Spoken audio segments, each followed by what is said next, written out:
yang dikenal dalam sejarah. Yang beberapa saat yang lalu saya menonton berita di Manado itu didirikan museum kejadian pembantaian orang-orang Yahudi di Jerman. Jadi tidak ada yang dibanggakan dengan Luther, termasuk dengan ajaran-ajaran para rasul.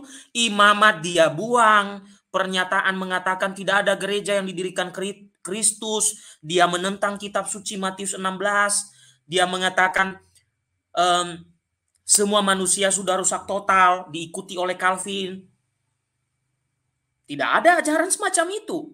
Kemudian yang lain lagi, Luther mengatakan sakramen itu hanya ada 2, dia buang itu yang 5. Yang lain lagi, perayaan-perayaan, Rabu Abu, Kamis Putih, dibuang. Pakaian-pakaian liturgi dibuang. Tadi saya sudah gambarkan, dia itu seperti seorang yang lari dari rumah, dia itu hanya bawa kolor. Ketika dia lari dari rumah, dia hanya bawa kolor.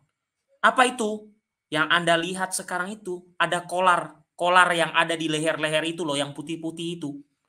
Itu dari tradisi suci para rasul. Kalau Anda tanya pun mana dalam sola scriptura itu, nggak ada. Tapi masih dipakai. Itu sisa-sisa dari yang sudah dibuang. Yang dipakai sekarang baju toga. Yang lainnya sudah dibuang. Martin Luther sama sekali bukan mereformasi, tapi merusak. Termasuk memprovokasi orang-orang Jerman saat itu untuk membenci Yahudi. Jadi cocoknya apa? Selain pemberontak terhadap ajaran para rasul, dia juga adalah provokator. Banyak hal yang bisa kita kupas soal itu. Apakah dengan berhentinya meninggalnya provokator ini, pemberontak ini, berhenti pemberontakan? Masih ada dengan ajaran-ajaran yang menyimpang tadi. Rusak total lah. Tadi yang saya bahas. Dengan menentang kitab suci yang mengatakan manusia diciptakan segambar dan serupa dengan Allah. Muncul Calvin mengatakan rusak total. Rasul Paulus mengajarkan tubuhmu adalah bait Roh Kudus, maka kamu harus pelihara tubuhmu supaya menjadi persembahan yang hidup bagi Tuhan. Calvin mengatakan sudah rusak total itu.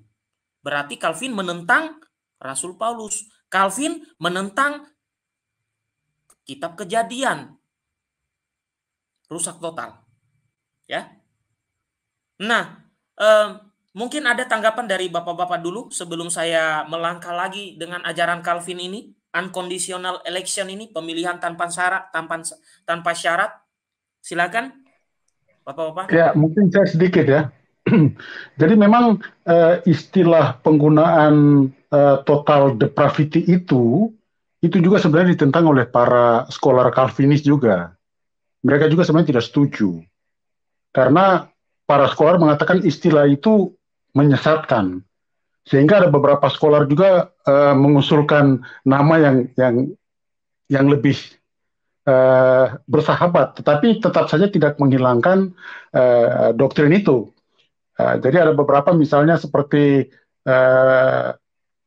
si R.C. Sproul, dia mengusulkan istilah alternatif mengganti total depravity tadi, dia usulkan dengan korupsi radikal. Jadi untuk menggantikan, tetapi ya sama saja. Nah yang lebih soft itu misalnya Loren Bottner, dia mengusulkan untuk namanya itu menjadi ketidakmampuan total. Jadi istilahnya secara soft, tetapi tetap saja tidak merubah kenyataan dari isi doktrin itu bahwa karena kejatuhan Adam tersebut, sehingga bahkan rahmat khusus dari Tuhan pun tidak mampu untuk bisa menggerakkan kehendak bebas manusia itu untuk kemudian bisa melayani ataupun menuju ataupun mengarahkan diri kepada Tuhan.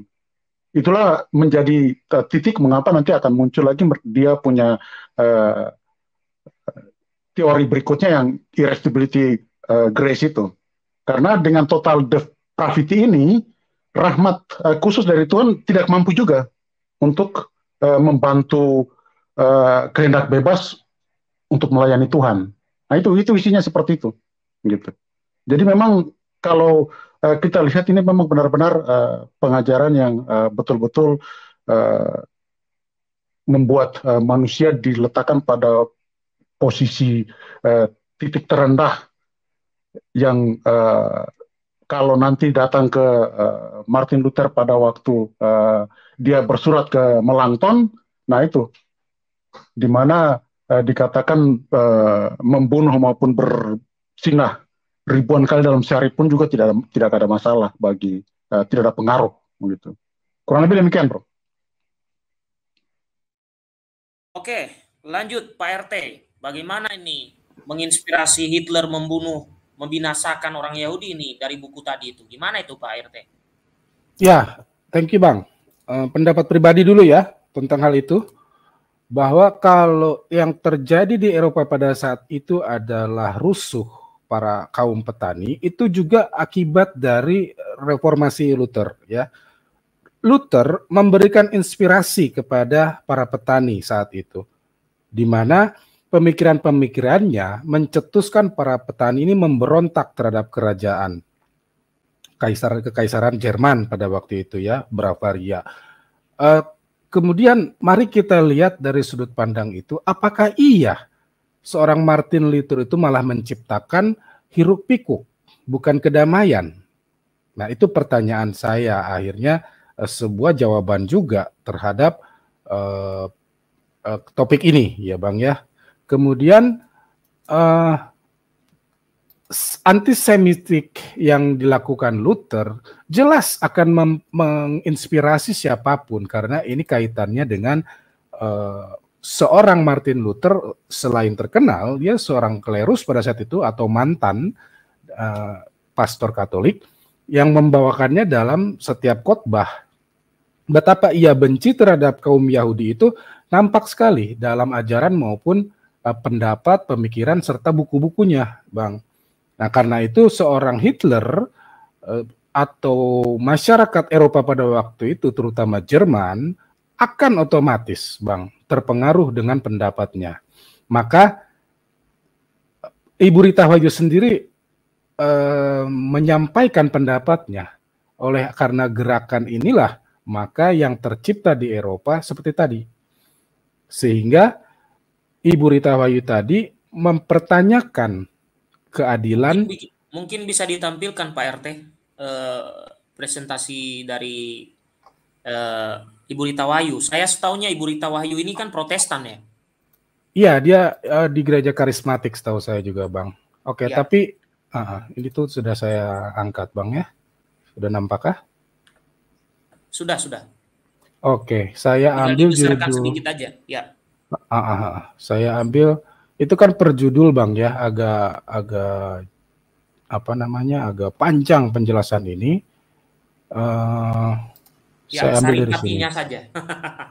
Iya, makanya jadi untuk menjawab pertanyaan Bang Gea, saya paham agar ini bukan menjadi hoax gitu ya, atau mengadu domba. Tapi inilah yang saya sampaikan, situs aslinya sarapanpagi.org dengan judul Martin Luther, Kristen dan Yahudi. Ini pada subtopik hancurkan Judensau. Judensau itu istilah untuk Yahudi. Oke. Nah, di sini Martin Luther tadi seperti saya jelaskan bagaimana di relief gerejanya menampilkan penghinaan ini Bang ya. Sudah ya? Itu tadi saya sampaikan. Ya, penghinaan ada babi ya. Iya, betul. Nah, saya akan sampaikan kata-katanya juga agar tidak hoax ya. Ada sebuah gereja di kota Wittenberg yang dibangun tahun 1305. Gereja ini bernama Stadirce. Tahulah bahasa Jerman nih Bang. Stadirce ya. Tolong gimana pembacaannya saya nggak paham. Memiliki sebuah relief garis miring patung Judensau, babi Yahudi. Nah, tuh bayangin. Ini adalah gereja di mana Martin Luther berkhotbah. Relief Judensau menggambarkan seorang rabi yang terlihat di bawah ekor babi ini dan orang-orang Yahudi lainnya sedang menyusu dari puting susu babi itu. Bayangin Bang, Yahudi umat pilihan berada di posisi di bawah babi. Ini Protestan ini. Paham nggak mereka? Nggak tahu ya. Oke, nanti Padahal kan babi kan haram ya, sangat diharamkan ya. Jadi itu istilahnya double kuadrat sekali itu.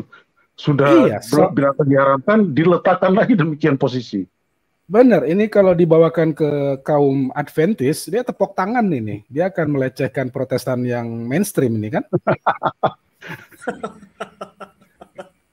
Itu. Nah, ini gambarnya, bukunya. Ya. Dan tadi si Abang nanya perihal antisemitik. Iya, betul dibahas itu, Bang. Sebentar ya.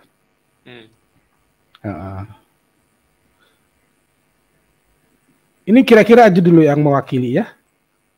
Luther berpendapat bahwa orang-orang Yahudi bukan lagi tergolong orang-orang pilihan, tetapi manusia iblis.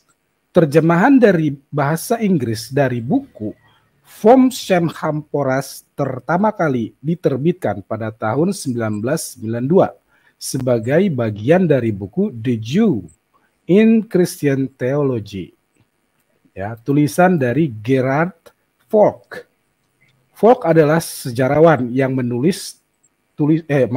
sejarawan yang melihat tulisan-tulisan Luther memiliki kontribusi antisemitisme. Oh, kan Bang disampaikan kan? Dalam wilayah Jerman di zamannya. Bukti sejarah menunjukkan bahwa Partai Nazi di tahun 1930-an dan 1940-an mereka menggunakan tulisan-tulisan Luther untuk membangun semangat antisemitisme di bawah kekuasaan mereka. Udah cukup segitu aja saya kira Bang ya. Ini banyak nih Bang. Ini banyak banget bersambung lagi Bang. Masya Allah. Lanjut Masya Bang. Allah. Aduh, cuman begini Bro Gea. Ya, jadi dalam buku yang sama kan kemarin kita sempat juga menanggapi si Zul dan si Verbum ya tentang anak-anak Bunda Maria kan. Nah ternyata dalam buku yang sama yang diangkat oleh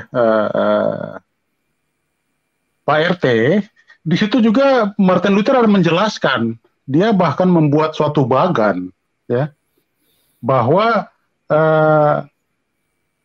Yakobus, Yudas, Simon, sama Yoses itu anaknya Maria Kleopas.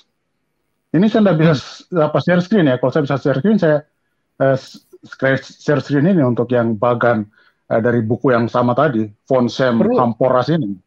Perlu, Bang. Silakan. Bisa ya? Bisa. Kalau mau di-share boleh. Pokoknya kita nyantai sambil ngopi deh. Ya, memang kita terlebih untuk memberitahu ini ya, mereka yang di live chat kan Bang Gea ya. Iya. Dan dunia tentunya.